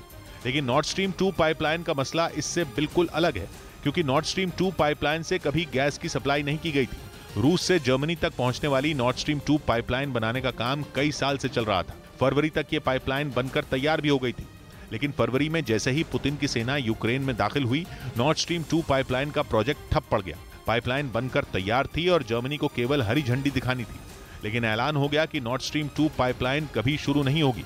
लेकिन कंपनी दावा कर रही है कि पाइपलाइन की टेस्टिंग के लिए रूस की तरफ से गैस छोड़ी जरूर गई थी, वही गैस किसी तकनीकी खराबी की वजह से लीक हुई है। इधर लखनऊ की कोर्ट ने अबू सलेम को सजा सुनाई। लखनऊ में सीबीआई की विशेष अदालत ने एक पुराने फर्जी पासपोर्ट मामले में अबू सलेम को 3 साल की सजा सुनाई। जम्मू कश्मीर के किश्तवाड़ में एक महिला पर जिला अस्पताल से बच्चा चोरी करने का आरोप लगा। कानपुर नगर निगम ने एक प्रस्ताव पास किया जिसके तहत पिटबुल और उसी की तरह दूसरे खूंखार कुत्तों को पालने पर रोक लगा दी गई। हमने प्रतिबंध लगाया है पिटबुल पर। इस बीच दिल्ली में यमुना नदी के खतरे के निशान को पार करने पर पास की झुग्गियों को खाली करा लिया गया। हरियाणा के हथनीकुंड बैराज से पानी छोड़े जाने के बाद दिल्ली में यमुना में भी उफान आ गया और अचानक पानी बढ़ गया, जिससे नदी किनारे बनी झुग्गियों में लोग फंस गए, जिनको निकालने का काम शुरू किया गया। कुछ लोग ट्रैक्टर तो कुछ बैलगाड़ी के सहारे सामान निकालते दिखे। जिनके पास साधन नहीं था वो सिर पर सामान रखकर सुरक्षित जगहों की तलाश में निकल पड़े। इस बीच कुछ लोग अपनी गाय भैंसों को भी निकालते नजर आए। दूर दूर तक आपको सिर्फ यमुना का पानी दिखाई पड़ेगा। बाढ़ में फंसे लोगों को निकालने में सिविल डिफेंस की भी मदद ली गई, जिन्होंने सुरक्षित जगहों पर शिफ्ट होने में उनकी सहायता की। घर में भर गया पानी, खड़े रहने की भी जगह नहीं है, खाना कहाँ बनाए। यमुना नदी के किनारे इन इलाकों में सिविल डिफेंस कर्मचारियों के साथ ही मोटर बोट भी तैनात की गई है, ताकि वक्त रहते लोगों की मदद की जा सके। दिल्ली में यमुना का पानी 206 मीटर के पार हो चुका है, जबकि खतरे का निशान 205.33 मीटर है। उधर अफगानिस्तान ने पाकिस्तान पर अपने देश में भी आतंकवाद फैलाने का आरोप लगा दिया। असल में पिछले दिनों संयुक्त राष्ट्र महासभा में दिए भाषण में पाकिस्तान के प्रधानमंत्री शहबाज शरीफ ने अफगानिस्तान को आतंकवाद की पनाहगाह बताया था, जिस पर अफगानिस्तान की तालिबान सरकार भड़क गई, जो देश की सत्ता संभालने के बाद अपनी सरकार को अंतर्राष्ट्रीय एजेंसियों से मान्यता दिलाने में जुटी है। उनकी कोशिश है कि दुनिया के बाकी देशों से रिश्ते बेहतर किए जाएं, ताकि अफगानिस्तान की अर्थव्यवस्था को पटरी पर लाया जा सके। इसलिए शहबाज शरीफ के बयान से तालिबान और अफगान नेताओं का गुस्सा 7वें आसमान पर पहुंच गया। तालिबान ने शहबाज के दावों को झूठा करार दिया, तो अफगानिस्तान के पूर्व राष्ट्रपति हामिद करजई ने पाकिस्तान पर पिछले कई बरसों से अफगानिस्तान में आतंकवाद फैलाने का आरोप लगा दिया। जबकि तालिबान के सत्ता में आने से पहले अफगानिस्तान के कार्यकारी राष्ट्रपति रहे अमरुल्लाह सालेह ने शहबाज शरीफ के बयान को तालिबान सरकार के अच्छे प्रदर्शन की झुंझलाहट बता दिया। मतलब ये कि आतंकवाद पर पाकिस्तान को यूएन के मंच पर बचाने के शहबाज शरीफ के पैंतरे ने उनके लिए बखेड़ा खड़ा कर दिया और अफगानिस्तान ने आतंकवाद पर पाकिस्तान का झूठ दुनिया के सामने बेनकाब कर दिया। असल में अलकायदा के सरगना अल जवाहिरी के मारे जाने के बाद पाकिस्तान और अफगानिस्तान के बीच तल्खी बढ़ी है और इस आग में घी डालने का काम किया शहबाज शरीफ के संयुक्त राष्ट्र में दिए भाषण ने, जिसमें उन्होंने अफगानिस्तान में बढ़ रहे आतंकवाद पर चिंता जताई थी और वहां मौजूद इस्लामिक स्टेट खुरासान और तहरीक तालिबान पाकिस्तान जैसे दूसरे आतंकी संगठनों को दुनिया के लिए बड़ा खतरा बताया था, जिससे भड़के अफगानिस्तान ने शहबाज शरीफ को पाकिस्तान की गोद में पल रहे लश्कर तैयबा और जैश ए मोहम्मद जैसे खूंखार आतंकी संगठनों पर कार्रवाई की नसीहत दे दी। वहीं पीएम ने जापान के साथ रिश्तों को खास बताया। टोक्यो में प्रधानमंत्री मोदी ने जापान के पीएम के साथ बैठक की। इस दौरान उन्होंने जापान के साथ भारत के संबंधों को बेहद खास बताया। हमारी दोस्ती ने एक वैश्विक प्रभाव पैदा करने में भी बहुत बड़ी भूमिका निभाई। उत्तराखंड के हरिद्वार में बच्चा चोरी के शक में एक साधु की पिटाई करने का आरोप लगा। यूपी के फतेहपुर में कुछ लोगों पर सड़क पर तलवार से केक काटकर जन्मदिन मनाने का आरोप लगा। ब्रेकिंग न्यूज आ रही है चीन से। एससीओ समिट के बाद पहली बार शी जिनपिंग जनता के सामने आए। उज्बेकिस्तान से लौटने के बाद शी लंबे समय तक गायब थे, जिसकी वजह से खबर उड़ी कि वो नजरबंद हैं। सोशल मीडिया पर यह भी खबर उड़ी कि शी को हटाकर सेना के एक बड़े अधिकारी ली चाओमिंग को राष्ट्रपति बनाने की तैयारी है, लेकिन इन अटकलों के बीच शी जिनपिंग जनता के सामने आए। खबर है कि इस तरह सामने आना उन अटकलों पर लगाम लगाने की कोशिश है जिसमें कहा गया था कि उनकी कुर्सी छिनने वाली है। जनक हमारे साथ जुड़ रहे हैं। जनक, तो क्या मतलब निकाला जाए अब? देखिए, एससीओ में जब शी जिनपिंग गए उसके बाद से वो लापता बताए जा रहे थे। कई खबरें ऐसी भी है कि उनको नजरबंद किया गया है, लेकिन आज जो सीसीटीवी जो सरकारी चैनल है उसमें वो एक प्रदर्शनी में नजर आया और बीजिंग के एक पत्रकार ओलिविया सियोंग ने भी इसकी तस्वीर को ट्वीट करके कहा कि शी जिनपिंग वहीं पे है और वो अभी पूरी तरीके से स्वस्थ भी है। तो ये बिल्कुल साफ होता है इससे कि जो तख्ता पलट की हवा जो चली थी चीन में वो बिल्कुल बेबुनियाद बताई जा रही है और शी जिनपिंग अभी भी चीन में ही है। शुक्रिया जनक आपका। उधर खबर है कि पृथ्वी को प्रलय से बचाने के लिए अमेरिका की स्पेस एजेंसी नासा का मिशन कामयाब रहा है। इसका मकसद अंतरिक्ष में तैर रहे भारी भरकम उल्का पिंडों को पृथ्वी के लिए खतरा बनने से रोकना था और अंतरिक्ष में अपने स्पेसक्राफ्ट के एक फुटबॉल स्टेडियम के बराबर उल्का पिंड से टकराते ही नासा को इस मिशन के कामयाब होने का यकीन हो गया। इसीलिए पृथ्वी से करीब 1 करोड़ किलोमीटर दूर हुई इस टक्कर के बाद नासा के वैज्ञानिकों की खुशी का ठिकाना ही नहीं रहा और उन्होंने जश्न मनाना शुरू कर दिया। पृथ्वी को प्रलय से बचाने वाली इस ऐतिहासिक टक्कर से ठीक पहले स्पेसक्राफ्ट ने डायमॉर्फस उल्का पिंड की नजदीक से ली गई तस्वीरें भी भेजी, जबकि 2 हफ्ते पहले स्पेसक्राफ्ट से अलग हुए एक सैटेलाइट ने टक्कर के बाद की तस्वीरों को कैमरे में रिकॉर्ड किया, जिनकी मदद से नासा के वैज्ञानिक ये पता लगाने की कोशिश करेंगे कि स्पेसक्राफ्ट की टक्कर के बाद उल्का पिंड की रफ्तार और दिशा में कितना बदलाव आया। और नासा ने इस मिशन को डार्ट यानी डबल एस्टेरॉयड रीडायरेक्शन टेस्ट नाम दिया था, जिसके लिए काइनेटिक इंपैक्टर टेक्निक का इस्तेमाल किया गया, जिसमें टक्कर से पैदा होने वाली ऊर्जा से उल्का पिंड का रास्ता बदलने की कोशिश की गई। इसके लिए करीब 600 किलो वजन वाले स्पेसक्राफ्ट ने उल्का पिंड को करीब 23,000 किलोमीटर प्रति घंटा की रफ्तार से टक्कर मारी।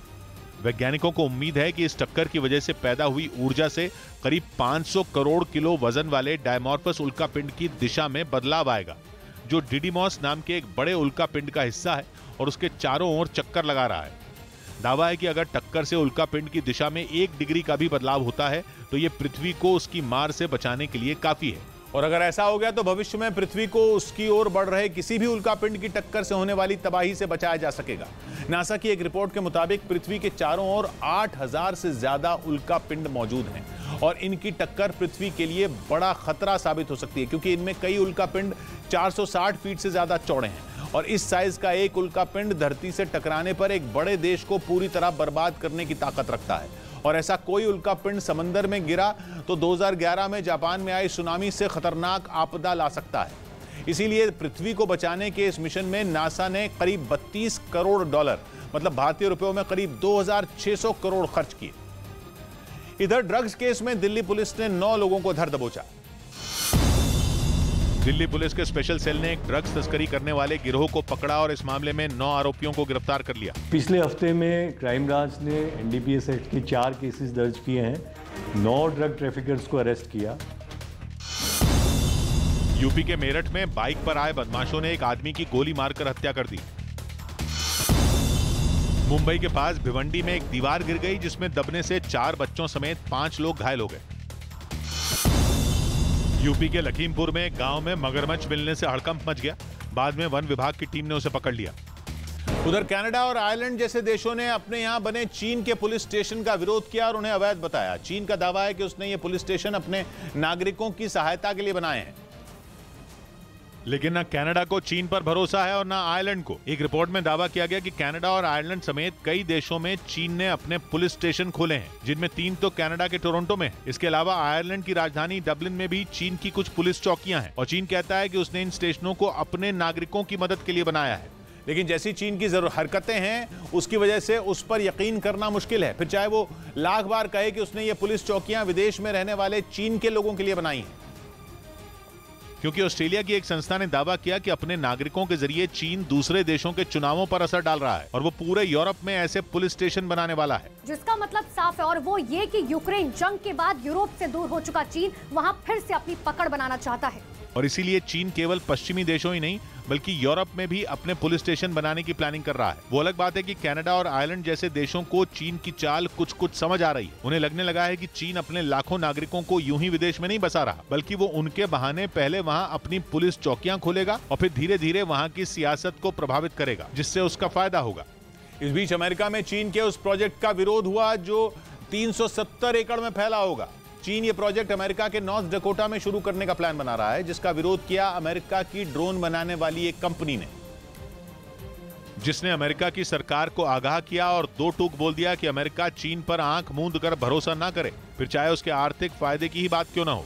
अमेरिका की ड्रोन बनाने वाली company general Atomics aeronautical systems चीन के जिस प्रोजेक्ट से परेशान है वो 370 एकड़ में फैला होगा और अमेरिका के नॉर्थ डकोटा में अमेरिकी वायुसेना के एयरबेस के पास होगा। यानी अगर वहां किसी तरह का कोई टेस्ट हुआ या ड्रोन से जुड़ी कोई भी गतिविधि हुई तो चीन की कंपनी तक उसकी जानकारी पहुंचना मुश्किल नहीं होगा और चुटकी बजाते ही सारी जानकारियां चीन की सरकार के पास पहुंच जाएगी। मतलब ये कि अमेरिका की कंपनी ये बता रही है कि प्रोजेक्ट तो एक बहाना है, असल में अमेरिका की जासूसी कराना असल मकसद है। वैसे चीन के जिस प्रोजेक्ट की बात हो रही है वो एक कॉर्न मिल प्रोजेक्ट है, यानी कृषि से जुड़ा मामला है, जिससे केवल चीन का ही नहीं अमेरिका का भी फायदा होगा। अमेरिकी ड्रोन कंपनी ने इस बात का भी जिक्र किया और यह माना कि इससे अमेरिका को आर्थिक नुकसान हो सकता है।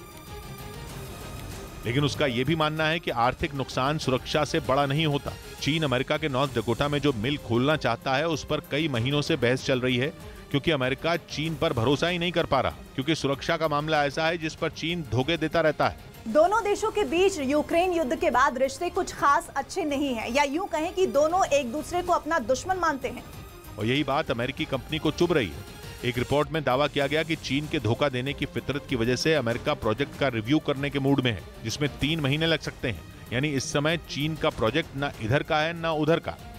उधर हरियाणा के पलवल में लूट और डकैती के एक आरोपी के मकान को प्रशासन ने बुलडोजर चलाकर जमींदोज कर दिया। आरोप है कि बदमाश ने एक सरकारी स्कूल की जमीन पर अवैध कब्जा करके इस मकान को बनवाया था, जिसे ध्वस्त कर दिया गया।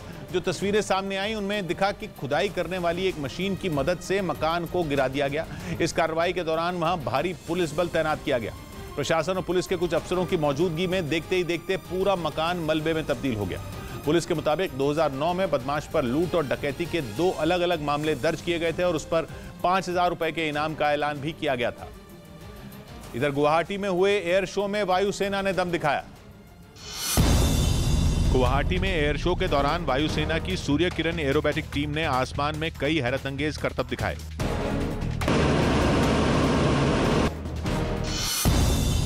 आंध्र प्रदेश के तिरुपति में एक तेज रफ्तार मर्सिडीज और ट्रैक्टर की टक्कर हो गई। ये टक्कर इतनी जबरदस्त थी कि ट्रैक्टर के 2 टुकड़े हो गए, जबकि कार को भी काफी नुकसान पहुंचा। मुंबई के तिलक नगर इलाके में एक आदमी पर अपनी पत्नी की चाकू मारकर हत्या करने का आरोप लगा। हालांकि बाद में पुलिस ने उसे गिरफ्तार कर लिया। देश में अगले साल होने वाले पुरुष हॉकी वर्ल्ड कप का शेड्यूल जारी कर दिया गया। भारत का पहला मैच 13 जनवरी को स्पेन के खिलाफ होगा। उधर खबर है कि जर्मनी यूक्रेन को किए वादे से मुकर गया। दावा किया गया कि उसने जंग में मदद के लिए अपने फौजी टैंक भेजने से इनकार कर दिया, जिसकी पुष्टि जर्मनी के चांसलर ओलाफ शोल्ज ने खुद की। मशहूर अखबार न्यूयॉर्क टाइम्स को दिए एक इंटरव्यू में उन्होंने दावा किया कि वो जंग में यूक्रेन के साथ हैं, लेकिन वहां अपनी फौज के टैंकों को नहीं भेजेंगे। क्योंकि जर्मनी का मानना है कि उसके टैंक भेजते ही यह लड़ाई नेटो और रूस के बीच में जंग में तब्दील हो जाएगी, जिसके परिणाम बहुत घातक होंगे। और इसी को टालने के लिए जर्मनी ने यूक्रेन में अपने टैंकों को न भेजने का फैसला लिया। हालांकि चांसलर शोल्ज ने दावा किया कि जर्मनी जिस तरह से यूक्रेन की आर्थिक मदद करता आया है वो जारी रहेगी। वहीं उन्होंने यूक्रेन को अब तक मुहैया कराए गए हथियारों और गोला बारूद का भी जिक्र किया, लेकिन साथ ही ये भी साफ कर दिया कि जर्मनी शांति चाहता है। वो युद्ध की आग को और भड़काने के लिए अपनी सेना या सिपाहियों की बलि नहीं देगा, क्योंकि अगर उसने ऐसा किया तो नेटो और रूस में सीधी जंग छिड़ सकती है, जो पूरी दुनिया के लिए खतरनाक साबित होगी। इधर महाराष्ट्र के गढ़चिरौली में महिला की मौत के बाद हंगामा हो गया। वहां एक बेकाबू ट्रक की चपेट में आने से एक महिला की मौत हो गई, जिससे नाराज भीड़ ने हाईवे पर जैम लगा दिया और वहां से गुजर रहे 10 ट्रकों में आग लगा दी। सामने आए वीडियो में ट्रकों से निकल रही आग की लपटें काफी दूर तक दिखाई दी और ट्रकों में आग लगने की वजह से निकल रहा धुएं का गुबार पूरे इलाके में फैल गया। इस बवाल की जानकारी मिलने पर वहां लोगों की भारी भीड़ जुट गई। होने में सुबह पलक झपकने की देर है। होने में सुबह पलक झपकने की देर है। सूरज में जमी बर्फ पिघलने की देर है। सौबात की एक बात कही यति ने, जिस काम को समझ रहे हो असंभव, उस काम को करने पे उतरने की देर है। मिलते हैं कल। घड़ी जब इशारा करेगी 9 बजे रात का, वक्त फिर होगा 100 बात की एक बात।